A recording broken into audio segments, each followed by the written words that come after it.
Bem, bom dia. Bom dia a todos os presentes, melhor. Eu gostaria aqui inicialmente de cumprimentar o excelentíssimo presidente do Supremo Tribunal Federal, Dias Toffoli, que muito nos honra com sua presença.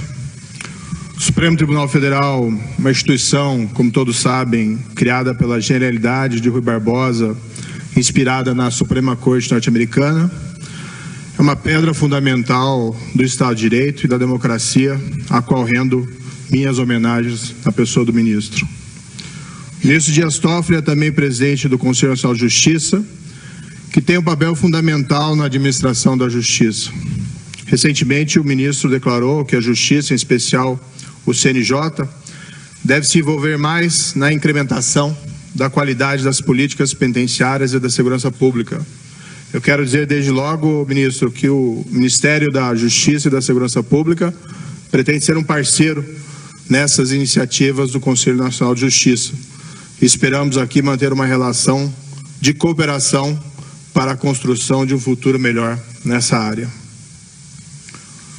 Cumprimento os presidentes das Cortes Superiores aqui presentes. Muito me honra também a presença de Vossas Excelências, demais magistrados aqui presentes.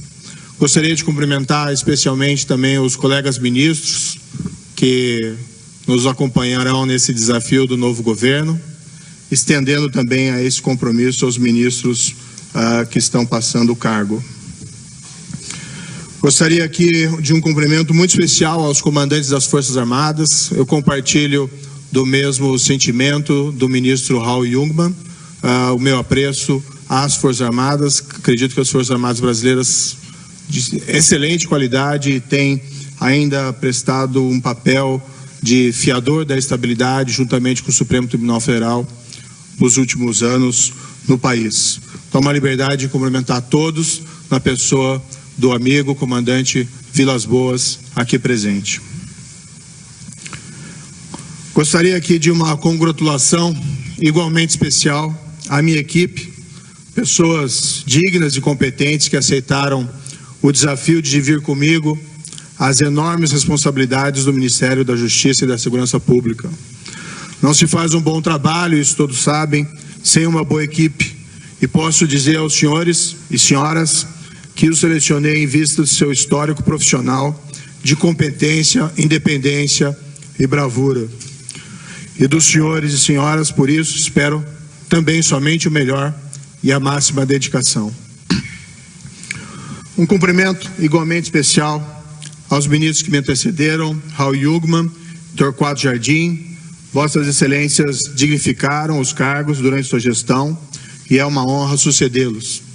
Igualmente, deixo bem claro que o que foi feito, o legado das gestões de Vossas Excelências, das gestões anteriores, de forma nenhuma está sendo abandonado, apenas pretendemos dar a continuidade e fazer tudo o que for possível para melhorar o serviço público cada vez mais, que é essa aspiração da sociedade brasileira. O Ministério da Segurança Pública, ele, na verdade, não se vai, ele permanece apenas com uma outra roupagem. O extraordinário eu vou deixar realmente.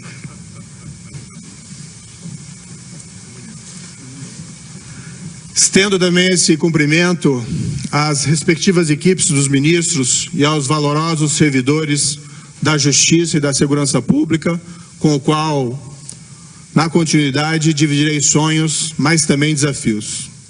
Cumprimento todas as demais autoridades, senhoras e senhores aqui presentes, na pessoa dos demais nominados. Quero explicar aqui em rápidas palavras porque eu aceitei o convite do nosso presidente, o excelentíssimo senhor Jair Bolsonaro, deixando 22 anos de magistratura e uma relativamente confortável carreira, pelo menos nos aspectos de vencimentos e aposentadoria. Os outros aspectos, não tão confortável. Ontem mesmo, verifiquei que o Brasil, apesar da Operação Lava Jato e dos enormes esforços aqui e ali contra a corrupção, permanece em uma posição relativamente ruim nos índices de percepção quanto à existência de corrupção nos rankings anuais da Transparência Internacional. Entre 180 países, o Brasil ocupa a 96ª posição. Rigorosamente, a pontuação obtida pelo país, 37 em 100 pontos possíveis, caiu desde 2014, quando do início da Operação Lava Jato. Talvez os esforços judiciais, ao revelarem a magnitude da corrupção entre nós, tenham contribuído, paradoxalmente, para elevar a percepção da corrupção. Ao invés desses esforços, eles terem chamado a atenção para o quanto nós temos, não só a instituição judiciária, mas todas as instituições em volta da justiça criminal, e igualmente a sociedade, o quanto nós temos dedicado a superá-la. Isso, para mim, ilustra uma verdade reconhecida e que já repeti várias vezes. Não se combate a corrupção somente com investigações e condenações criminais eficazes. Elas são relevantes, pois não há combate eficaz à corrupção com impunidade e sem riscos de punição para os criminosos. Mas elas não são suficientes. São necessárias políticas mais gerais contra a corrupção. Leis que tornem o sistema de justiça mais eficaz. Leis que diminuem incentivos e oportunidades contra a corrupção. Um juiz em Curitiba pouco pode fazer a respeito dessas políticas gerais. Mas no governo federal, a história pode ser diferente. Há um outro grande desafio: o crime organizado. Grupos criminosos organizados, alguns que dominam nossas prisões, estão cada vez mais poderosos. É preciso enfrentá-los com leis mais eficazes, com inteligência e operações coordenadas entre as diversas agências policiais, federais e estaduais. O remédio aqui é universal, embora nem sempre de fácil implementação. Prisão dos seus membros, isolamento carcerário das lideranças, identificação da estrutura e confisco de seus bens.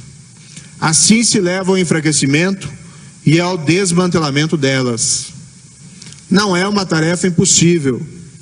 Nos Estados Unidos, as famílias mafiosas, outrora superpoderosas, foram desmanteladas pelo FBI e pelo Departamento de Justiça a partir da década de 80. Na Itália, a aura de invencibilidade da Cosa Nostra siciliana foi quebrada graças aos esforços conjuntos da polícia, Ministério Público e de magistrados, entre eles os juízes heróis Giovanni Falcone e Paolo Borsellino. O crime violento também aterroriza a população brasileira. As elevadas taxas de homicídio, já mencionadas pelo ministro Raul Jungmann, constituem o pior exemplo.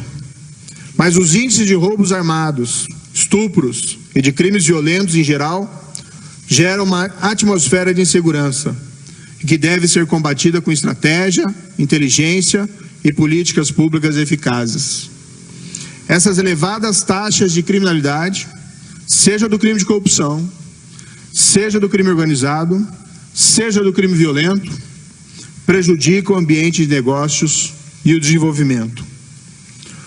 Pior do que isso, geram desconfiança e o medo, afetando a credibilidade das instituições e, em certo nível, a própria qualidade da democracia e da vida cotidiana.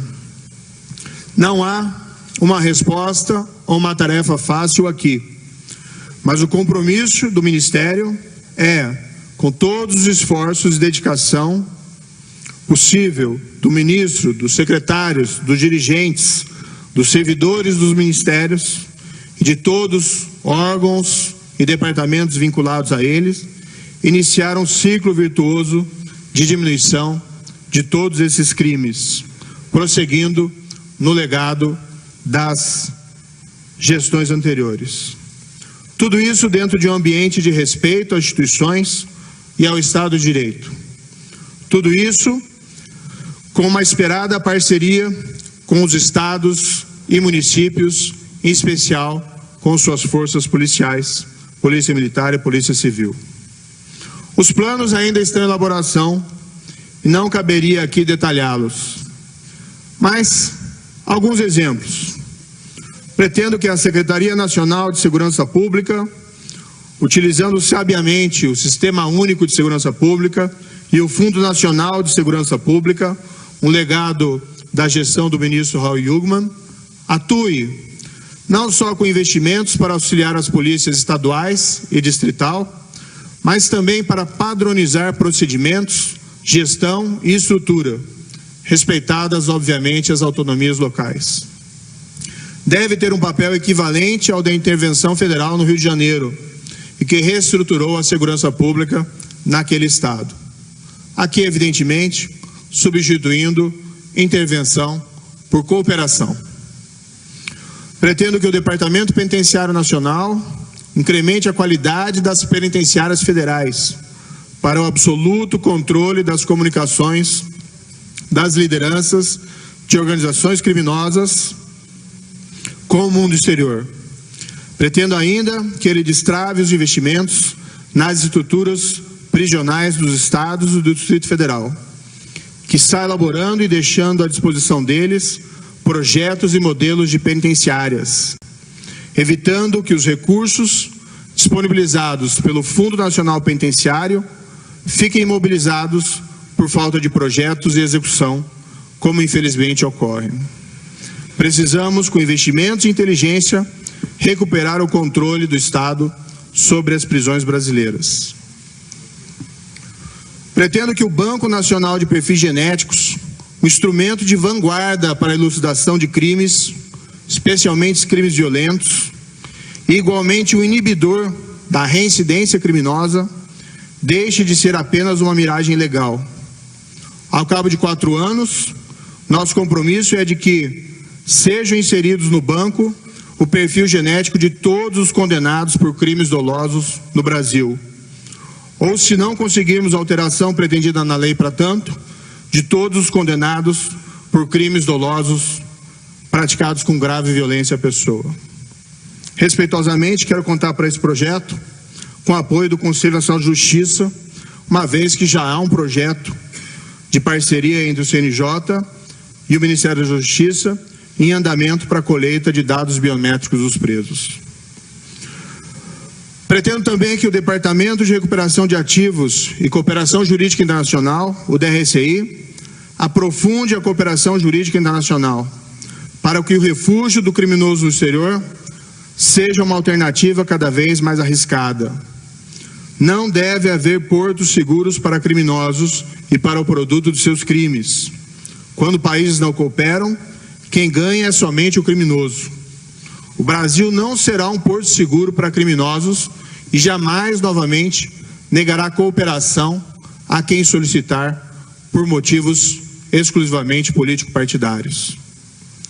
Pretendo que a Polícia Federal, a Polícia Rodoviária Federal e todos os demais órgãos de controle e inteligência, entre eles o COAF, possam agir com os recursos e as liberdades necessárias. Não cabe ao ministro interferir nessa liberdade.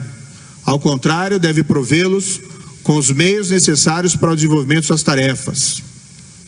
Nessa linha, aliás, um dos imediatos compromissos, não meu, mas que me foi apresentado pelo novo diretor-geral da Polícia Federal, será o de reestruturar e fortalecer as diversas forças-tarefas e equipes policiais encarregadas de investigar a grande corrupção, seja nos inquéritos em Curitiba, São Paulo e no Rio de Janeiro, seja nas investigações perante as Cortes Superiores de Brasília.